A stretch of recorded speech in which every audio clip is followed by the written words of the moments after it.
हमारी तो कंपनी महोदय ने पहले एक बार आप लोग जयकार के नारा लगा देने की कष्ट करेंगे दोस्तों, माता एवं बहनों। प्रेम से बोलिए नादिया दीवार की दुर्गा महारानी की छठ परमेश्वरी महारानी की। दोस्तों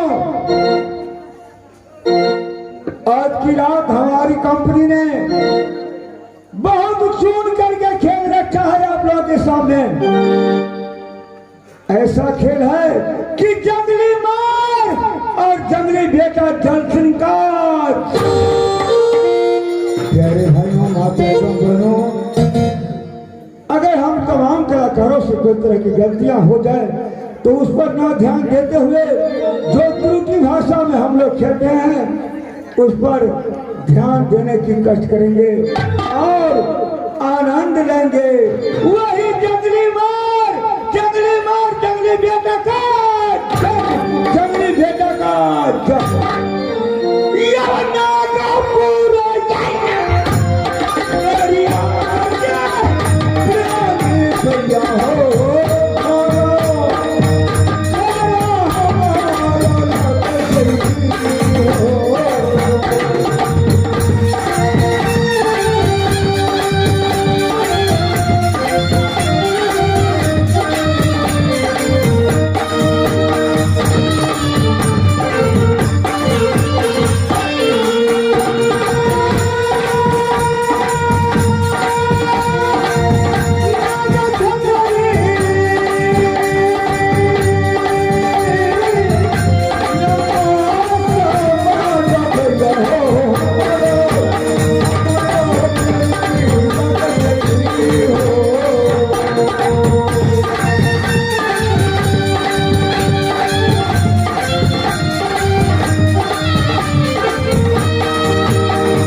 मेरा नाम राजा नार सिंह छत्री मेरे ही जन्म से पैदा लिया है। सिर्फ एक लड़की उस लड़की को नाम मैंने रखा हूं सतीन। प्यारे भाइयों, मैंने अपने डौरी के भीख में आ गया हूं, डौरी पर जब आया हूं तो न एक मंत्री है न एक पलटन है, कहां के कहां मर गया सब। ये महाराज हाँ क्या कहें कि ड्योरी पर न मंत्री है न पलटन। जी हाँ, दोनों मंत्री न मंत्री है, 1600 पलटन फौजदारी करता है, फिर भी एक मंत्री को पता नहीं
इधर हमको चोट लगता है बाप दादा का पिता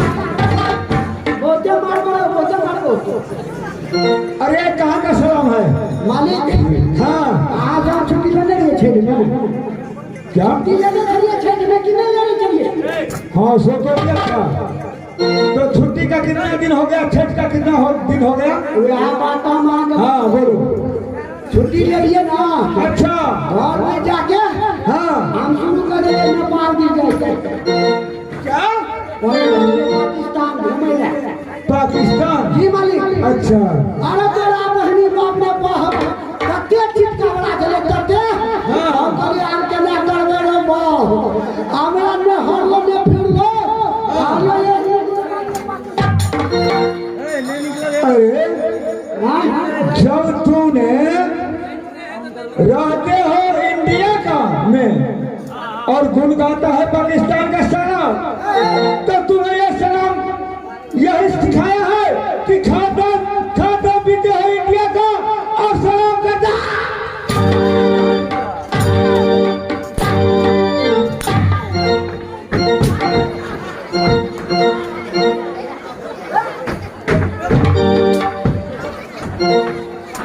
अच्छा ये बताओ मंत्री अरे क्या है कहता है तुम बताने के सवाल का जवाब बोल रहा हूँ बताने के लिए अगर विशेष में बकबक करेगा ना तो सारे